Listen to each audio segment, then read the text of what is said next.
Pemirsa, petani tambak kepiting lunak di Kota Banda Aceh merugi karena hasil panen tidak dapat diekspor ke luar negeri. Karena dilarang oleh Kementerian Kelautan dan juga Perikanan RI, biasanya pangsa pasar kepiting lunak ini dijual ke Malaysia dan Singapura dan kini terancam gulung tikar.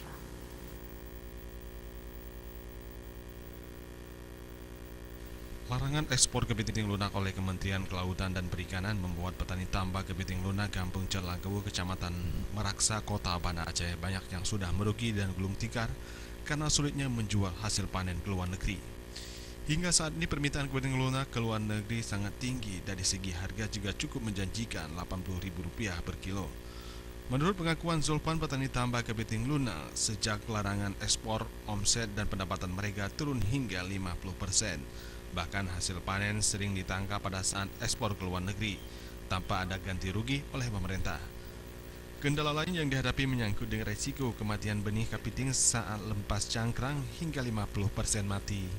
Itulah kendalanya hari itu, kan dilarang sama Menteri Perikanan nih eksporkan nih hasil kami kepiting lunak ini. Jadi kami banyak kena tangkap razia di tengah laut, jadi tangkap tanpa ganti rugi. Lagi pula kendala itulah di lapangan lagi angka kematian. Kendati pun adanya larangan ekspor, Zulfan tetap membudidaya kepiting lunak dan saat ini untuk pangsa pasar lokal Sumatera Utara.